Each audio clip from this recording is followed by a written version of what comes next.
복된 주일에 우리에게 주신 하나님의 말씀은 신약성경 갈라디아서 6장 17절에서 18절까지 말씀입니다. 신약성경 309면 갈라디아서 6장 17절에서 18절 말씀을 한 목소리로 함께 봉독하겠습니다. 이후로는 누구든지 나를 괴롭게 하지 말라. 내가 내 몸에 예수의 흔적을 지니고 있노라. 형제들아, 우리 주 예수 그리스도의 은혜가 너희 심령에 있을지어다. 아멘. 시온 찬양대가 하나님께 찬양 드립니다.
귀한 찬양 하나님께 영광이 되고 우리에게 큰 은혜가 되었습니다.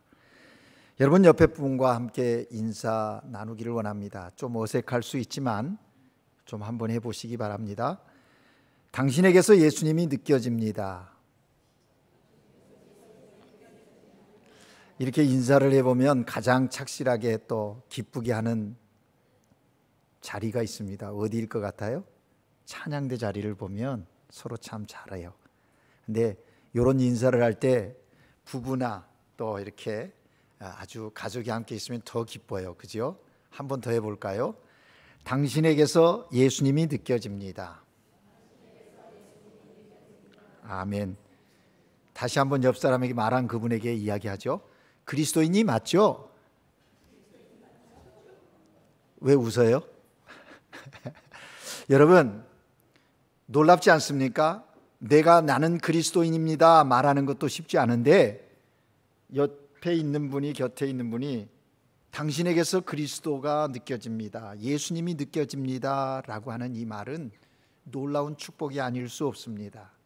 내가 참 그리스도인이라는 인정이기도 하죠. 이 사람 아닌 줄 알았는데 그런 삶의 모습을 보니까 그리스도인이 느껴지는 거예요. 그래서 그리스도인 맞죠? 라고 다시 확인하는 거죠.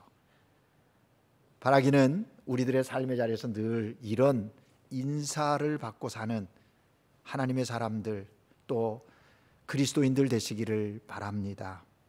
오늘도 예수 그리스도를 믿어 구원받은 감격과 기쁨으로 하나님께 예배하는 여러분 모두에게 성령 하나님께서 은혜와 평강 주시기를 주의 이름으로 축복합니다.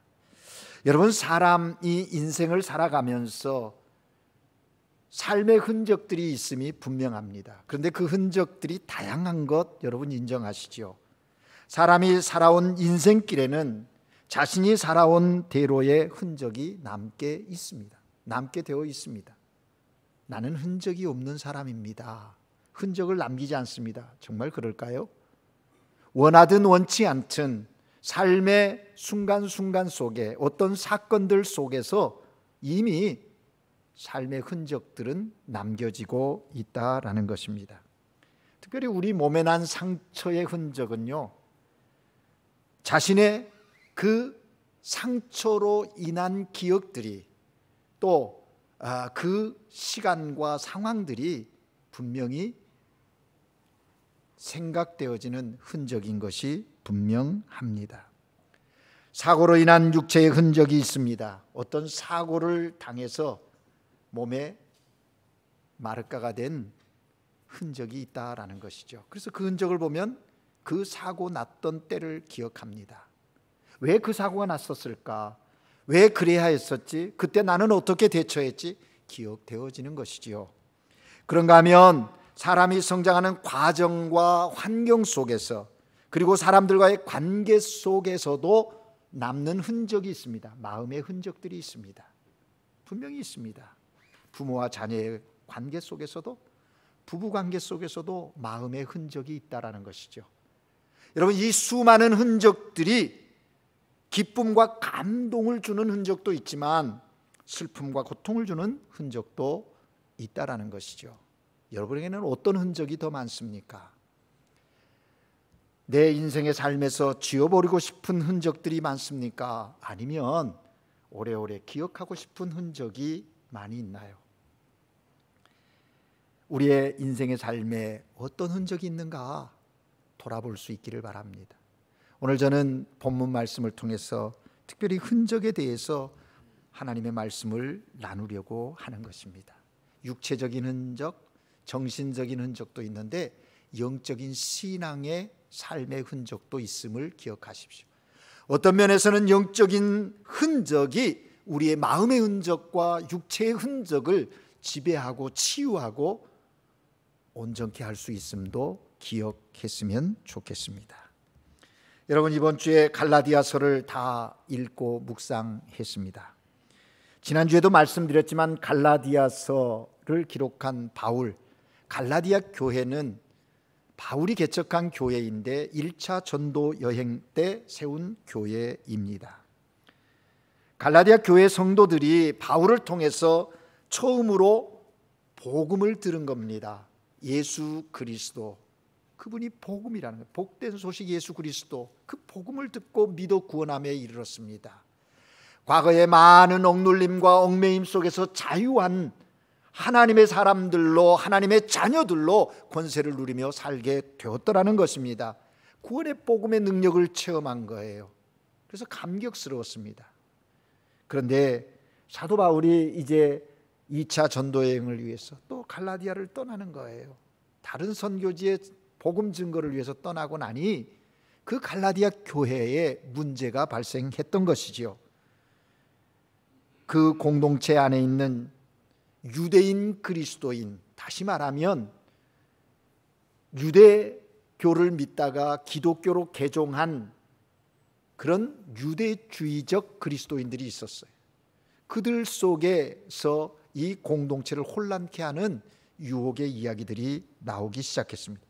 그것은 바울이 떠나자 율법을 통한 구원을 주장하는 그런 무리들이 그 갈라디아 지방의 교회들 속에 침투해서 또 소란을 피우는 교란케 하는 일을 이루게 되었다라는 겁니다. 할례를 받지 않은 이방인 그리스도인들이 그 이야기를 들어보니까 그런 것 같은 거예요. 여러분, 오늘날도 예수 그리스도를 믿는 그리스도인들이 당신 구원받은 것 확신하십니까? 라고 물으면 네 라고 즉각 대답하지 못하는 이유가 어디 있습니까? 멈칫멈칫하는 분들의 대부분은 구원에 대한 확신이 없는 분들의 대부분은 자신의 삶에 대한 자신 없음을 의식하기 때문일 때가 많습니다. 내가 살아가는 모습을 보면 내 생각이나 내 삶의 열매를 보면 구원 받은 것 같지 않다라는 거예요. 그래서 뭔가를 해야 한다고, 내가 뭔가를 해야 구원에 대한 확신을 가질 수 있을 것처럼 생각한다는 거죠. 그러나 성경은 분명히 말합니다. 그렇지 않습니다. 구원은 믿음으로 하나님이 은혜로 주신 것이라는 것이 사도 바울의 갈라디아서를 통해서 우리에게 주는 놀라운 복음입니다. 그런데 이 율법 들어보니까 뭔가 행해야 돼요. 그래서 그들이 주장하는 대표적인 게 뭐냐면 율법을 지켜야 하는데 할례를 행해야 한다라는 겁니다. 할례를 행하는 것이 구원의 조건임을 이야기하는 거예요. 그리고 완성임을 이야기하는 거예요. 그게 구원의 표징이라고 이야기하는 거예요. 그 할례에 대한 이야기를 하는 거예요. 그래서 여러분, 갈라디아서를 보면 바울이 그 이야기를 듣고 너무너무 속상했습니다. 이상히 여겼습니다. 그래서 지난주 우리가 1장 6절에서 그 11절의 말씀을 보면서 확인하지 않았습니까? 저들을 은혜 안으로 불러주신 하나님을 속히 떠나서 지금 다른 복음, 그 복음에 빠져있는 저들을 볼 때 바울이 너무 속상했던 거예요. 그래서 바울이 선언합니다. 야, 다른 복음은 없다. 오직 유일한 복음 하나뿐이야. 그건 잘못된 가르침이야 라고 저들을 향해서 안타까운 마음으로 서신을 쓴 거죠. 그래서 다시 한번 십자가의 복음의 능력을 회복시키려고 갈라디아서 2장에서 그 구원에 대한, 십자가의 죽고 삶에 대한 이야기를 하고, 그리고 3장에서는 율법과 복음의 관계를 설명을 하고, 4장에 와서는 다시금 너희를 위해서 내가 해산하는 수고를 또 하겠다, 그들에게 이야기하는 거예요. 그리고 5장에 와서는 그리스도로 말미암아 주어진 자유를 버리고 다시 종의 멍에를 매는 어리석은 자리에 이르지 말라는 거죠. 너희가 성령으로 시작했다가 이제 육체로 마치려느냐? 그래서는 안 된다. 성령을 쫓아 살아라. 권면하는 겁니다. 성령을 쫓아 사는 삶과 육신을 쫓는 삶의 대조를 통해서 성령의 열매에 대한 이야기를 하고 성령의 사람으로 살으라고 이야기합니다. 성령을 쫓아 사는 사람은 어떻게 살아야 하는가? 6장에 와서 이야기합니다. 서로 짐을 지어줘라. 서로 짐을 지라고 말합니다. 무슨 얘기입니까? 거기 2절과 5절에 보면 짐이 있는데, 상대방의 짐을 지어주라는 것은요, 그 상대가 지고 있는 그 힘겨운 짐, 고통스러워하고 예수 그리스도 때문에 핍박받고 안타까워하는 그들의 그 짐을 함께 나눠 지라는 겁니다. 그리고 5절에 너 짐을 네가 스스로 지라는, 내 짐을 남에게 맡기지 말라는 겁니다. 내 짐은 내가 맡아 지어라는 거죠. 그래서 서로 짐을 지어서 그리스도의 몸을 세워 가라고 권면합니다. 그리고 말합니다. 심는 대로 거둔다. 심는 대로 거둔다. 이렇게 구체적으로 성령을 쫓은 자들의 삶을 이야기하고, 이제 11절부터는 다시 한번 전체 갈라디아서를 요약하며 정리하는 결론에 이르게 되는데, 할례와 그리스도의 십자가의 관계를 설명하면서 저들은 육체적인 것을 자랑하는 자들이다. 자기 스스로도 그걸 지키지 못하면서 지키라고 강요하는 자들이고 자기의 육체를 자랑하려는 자들이다. 나는 그런 거 자랑하지 않는다. 십자가만 자랑하겠다. 바울이 이야기합니다. 십자가.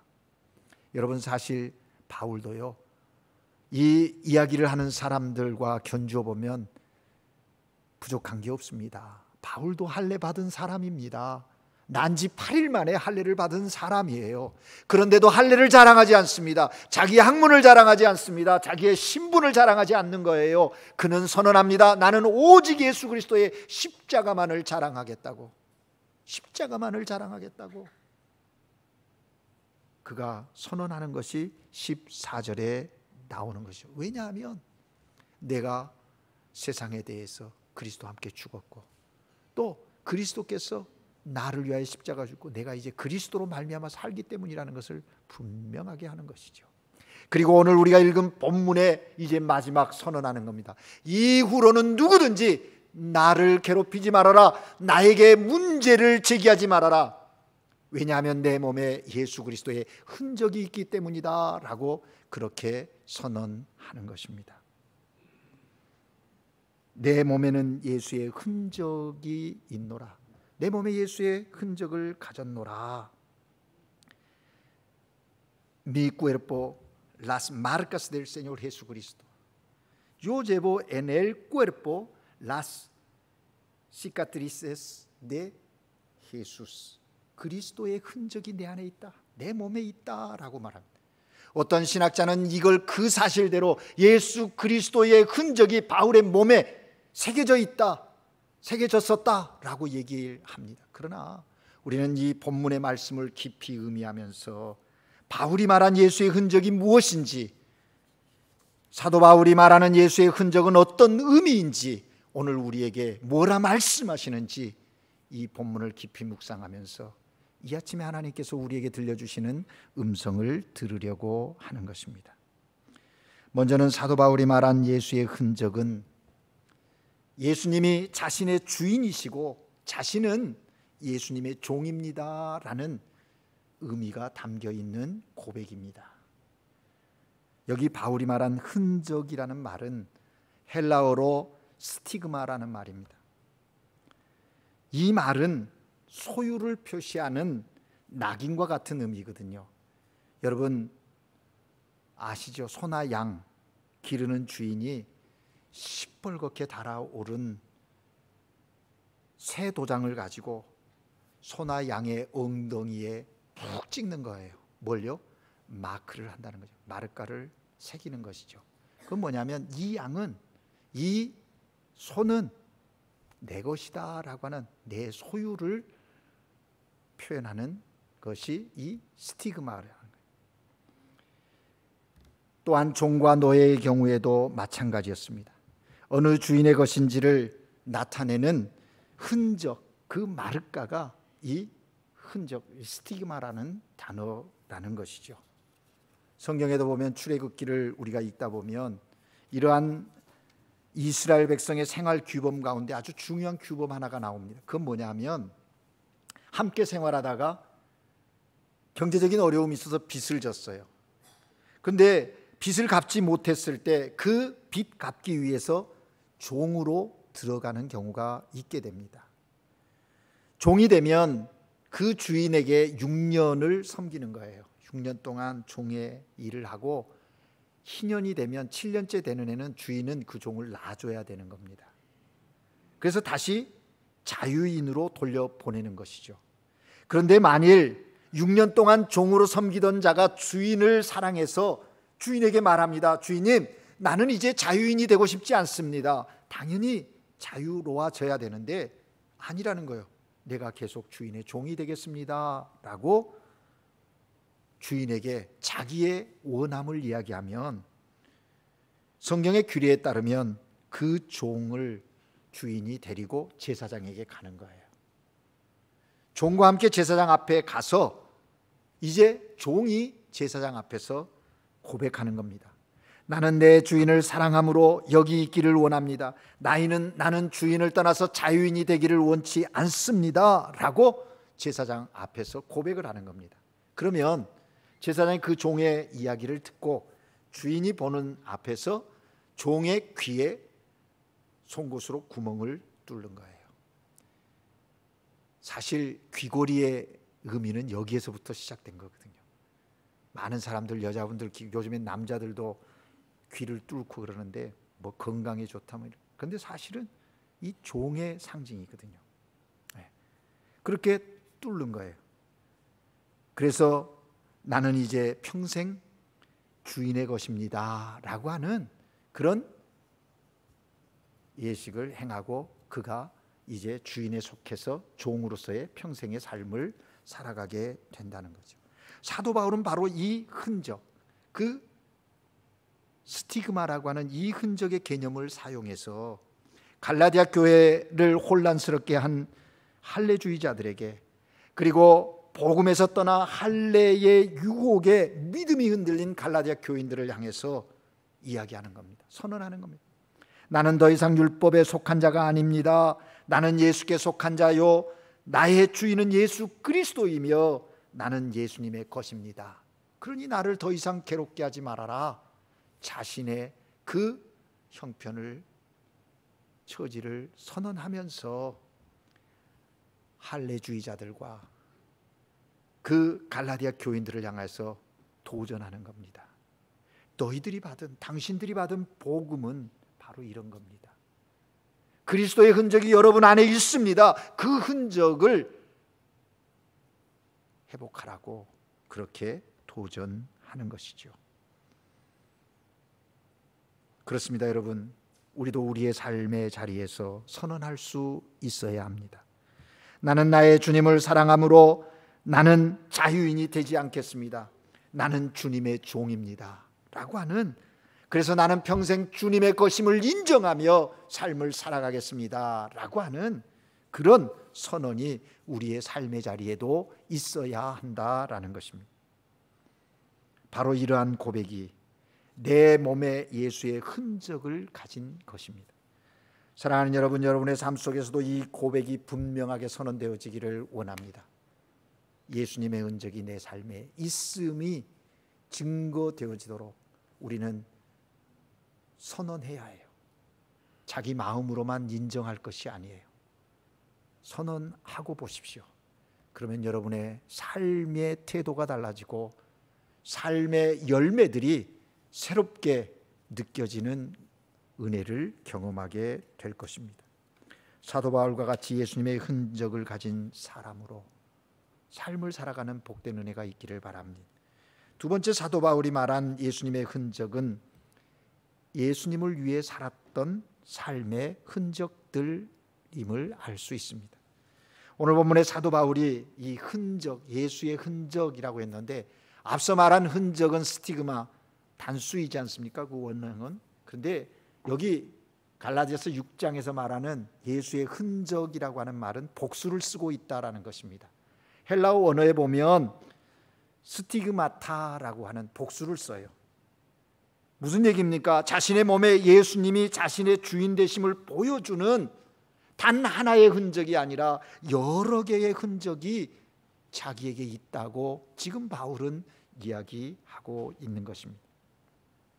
사도 바울은 예수님을 만난 이후에 예수님과의 관계 속에서 만들어진 흔적이 자신에게 있다라는 것이죠. 예수님을 위해서, 예수님 때문에 예수님을 위해서, 복음 증거하는 것을 위해서 자기 몸에 새겨진 흔적, 그것으로 인하여 새겨진 흔적들이 여러 개, 수없이 많이 있다라는 거예요. 사도행전을 읽다 보면 바울이 전도여행 가운데 예수님의 흔적이 그의 삶 가운데 나타났던 것들을 확인합니다. 그것을 종합해서 고린도후서 11장 23절에서 27절까지 살펴보면 더 구체적으로 말씀하고 있는 것을 깨닫게 됩니다. 자신이 당한 많은 핍박과 고난들을 거기에 열거하고 있는 것이죠. 옥에 갇히기도 했고 매도 수없이 맞았고 유대인들에게 40에 하나 감한 매를 5번 맞았다는 거예요. 여러분, 매로 40대를 때리면 사람이 죽는다는 거예요. 그래서 죽지 않게 죽을 만큼만 때리는 거예요. 그게 하나를 감한 39대를 치는 그런 벌이 있다는 거죠. 그거를 한 번도 아니고 5번을 맞았다는 겁니다. 3번 태장을 받았고, 1번 돌에 맞아 죽을 뻔했고, 3번 배에 파손되어서 일주일 동안 밤낮을 죽을 것 같은 상황 속에서 줄이고 목마르고 춥고 헐벗었다고 그렇게 자신의 삶에 살았던 그 예수의 흔적들을 열거하고 있는 것을 보게 됩니다. 그의 몸에 새겨진 수많은 예수의 흔적들이었던 것이죠. 예수님을 위해 살았던 흔적들. 사랑하는 여러분, 여러분에게는 예수를 위해 산 삶의 흔적들이 있으신가요? 있다면 얼마나 많으십니까? 물론 오늘 우리가 사는 이곳 이 시대는 바울의 때와는 다름이 분명합니다. 예수 믿는다고 해서 매를 맞지도 않습니다. 더욱이 돌에 맞는 경우는 극히 드뭅니다. 일부 모슬렘권에서는 지금도 바울이 당했던 것과 같은 원색적인 핍박과 고난을 당하는 나라들도 있습니다. 하지만 대부분은 바울의 시대처럼 그렇지 않다는 거죠. 그럼에도 불구하고 우리는 또 다른 모습으로 예수를 위해 산 흔적들을 가질 수 있어야 합니다. 예수님의 말씀에 순종하려다 보면, 예수님의 뜻을 따르려다 보면 우리에게 보이지 않는 아픔의 경험들이 있지 않습니까? 경건하게 살고자 하는 자는 핍박을 받는다 말씀했어요. 여러분, 예수님을 믿는 것 때문에, 그리스도인이라는 것 때문에 어려움을 당하고 오해를 받고 또 누군가로부터 섭섭한 일을 당했다면 어쩌면 그것은 오늘 이 시대에 우리의 몸에 새겨진 예수 그리스도의 흔적일 것입니다. 우선 교회를 위해서 봉사하는 일을 생각해 보십시오. 봉사와 헌신하는 일 그리 쉽지 않습니다. 많은 시간을 들여야 합니다. 찬양대를 봉사한다, 예배위원으로 봉사한다, 주방 식사당번으로 봉사한다, 그냥 한번 하는 거겠지? 아닙니다. 거기에 얼마나 많은 시간과 재물과 또 희생이 따르는 겁니까? 때로는 가족까지도 희생해야 하는 경우가 있지 않습니까? 이러한 모든 것이 예수를 위한 삶의 흔적인 것이죠. 봉사하다가 많은 오해들과 의견 충돌, 그래서 마음이 아프고 정말 힘겨운 때를 보내기도 하지 않습니까? 다른 일을 위해서 나의 시간과 재물을 또 써야 하는 경우도 있지 않습니까? 그냥 예수 안 믿는 사람이라면, 예수를 믿어도 좀 제대로 안 믿어보고 그냥 대충 믿는다고 하면 신경 안 써도 되는 건데, 좀 잘 믿고 그리스도인다움을 갖고 살아가려고 하니 그런 희생과 아픔이 따를 때가 있지 않습니까?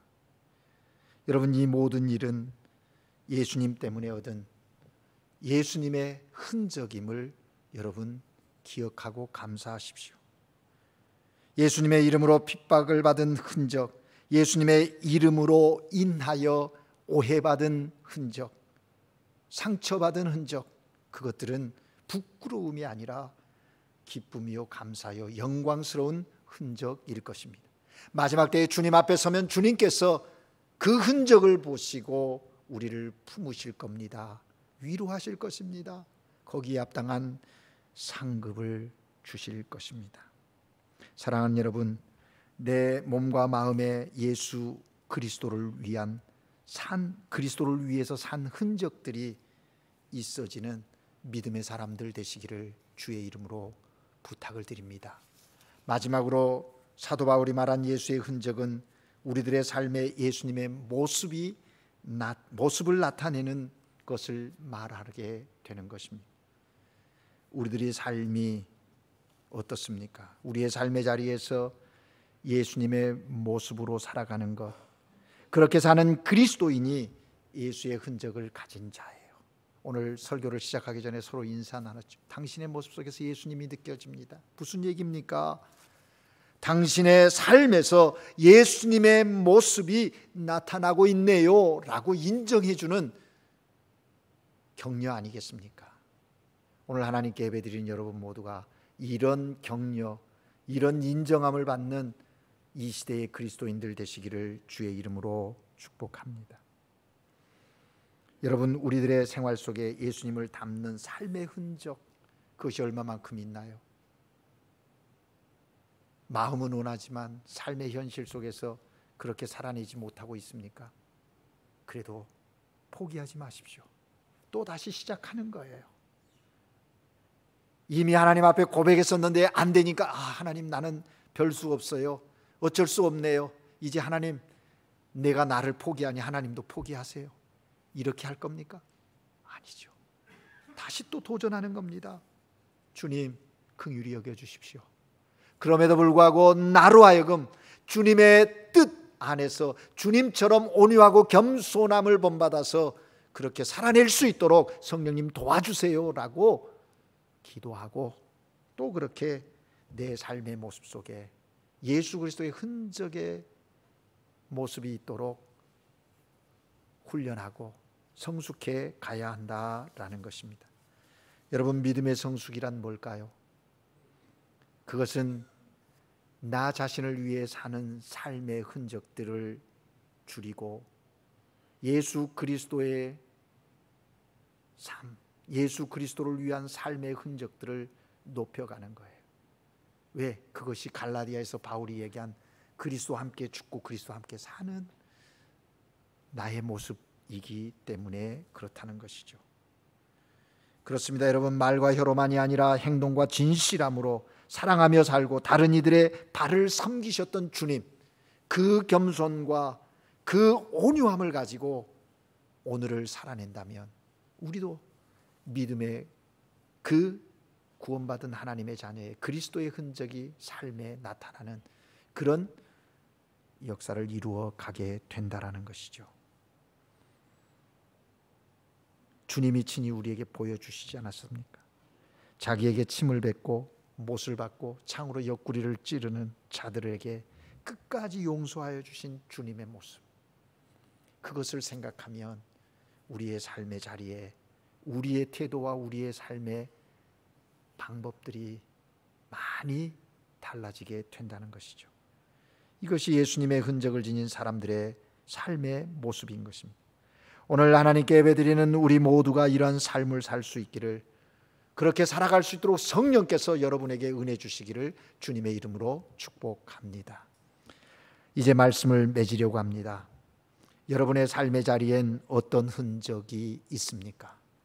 또 앞으로 어떤 흔적을 남기고 싶으십니까? CCM 찬양 중에 아름다운 마침표라고 하는 찬양이 있습니다. 그 찬양의 가사 한 부분을 말씀드리려고 합니다. 내가 이제 지나온 자리엔 나의 주님 발자국 남길, 내가 안고 일어섰던 그 모든 곳엔 구원의 꽃이 피길, 주께서 내 삶의 마침표 찍을 때 맺음이 아름답다 말 듣기를, 주께서 천국 올라가자 하실 때 내 삶이 남긴 것 주 예수, 나의 숨이 멈추는 그날 십자가의 간증만 남길, 내가 사는 동안 십자가의 간증을 멈추지 않게 하소서. 내 삶의 마침표 주 예수 그리스도. 여러분, 그렇습니다. 우리가 살아온 그 자리에는 삶의 흔적들이 남아 있을 것입니다. 또 훗날 삶의 흔적들을 남기고 우리는 떠나게 될 것입니다. 그렇다면 여러분의 삶의 자리엔 어떤 흔적 있었고 또 어떤 흔적 남기기를 원하십니까? 오늘 본문의 사도 바울의 선언처럼 우리 동일하게 그렇게 선언할 수 있기를 바랍니다. 예수 그리스도의 흔적이 내 몸에 있노라, 내 삶에 있노라. 우리가 그렇게 예수님의 흔적이 있기를 원한다면 예수님이 나의 주인입니다, 나는 예수님의 소유입니다 하는 고백이 있어야 합니다. 그럴 때 우리에게 예수님의 흔적이 있는 것이죠. 또한 나를 위해 산 흔적들보다 예수님을 위해 산 흔적들이 더욱 많아질 때 우리에게 예수님의 흔적이 있는 것입니다. 그리고 다른 사람들이 내 안에서 예수님을 볼 수 있을 때 우리에게 예수님의 흔적이 있는 것입니다. 이제 사도 바울처럼 우리들도 내 몸에 예수님의 흔적이 있노라 선언하면서 하나님의 자녀됨의 그 놀라운 권세와 능력을 가지고 삶을 승리로 이끌어내는 하나님의 사람들 되시기를 주의 이름으로 축복합니다. 이것이 여러분의 간증이 되기를 주의 이름으로 축복합니다. 기도하겠습니다. 사랑의 하나님 아버지, 예수 그리스도로 말미암아 구원함을 받은 우리들, 이제 하나님의 자녀로 이 땅을 살아가는데 주여 우리의 힘과 능력, 지혜, 지식으로 살아갈 수 없음을 고백합니다. 성령이 우리 가운데 충만히 역사하셔서 우리 안에 예수 그리스도의 흔적이 있게 하옵소서. 예수님이 나의 주인이시고 나는 예수님의 종입니다. 매 순간의 삶이 주의 은혜 안에서 주님을 위한 삶이었기에 그것이 예수님의 흔적이 되어지고 그 흔적으로 말미암아서 하나님의 영광을 볼 수 있는 하나님의 사람들로 승리하게 하옵소서. 주님을 위한 삶의 헌신이 있기에 세상 사람들이 구별된 우리를 보고 예수님을 느끼게 하시고 예수님을 부르게 하시고 예수님을 믿게 하옵소서. 그래서 저들도 동일하게 하나님의 자녀됨의 자리에 이를 수 있도록 복음의 능력이 우리의 삶의 자리에 나타나고 주님의 몸된 교회에 충만하게 하옵소서. 이것이 우리의 삶의 간증이 되게 하여 주시옵소서. 예수님의 이름으로 기도합니다. 아멘.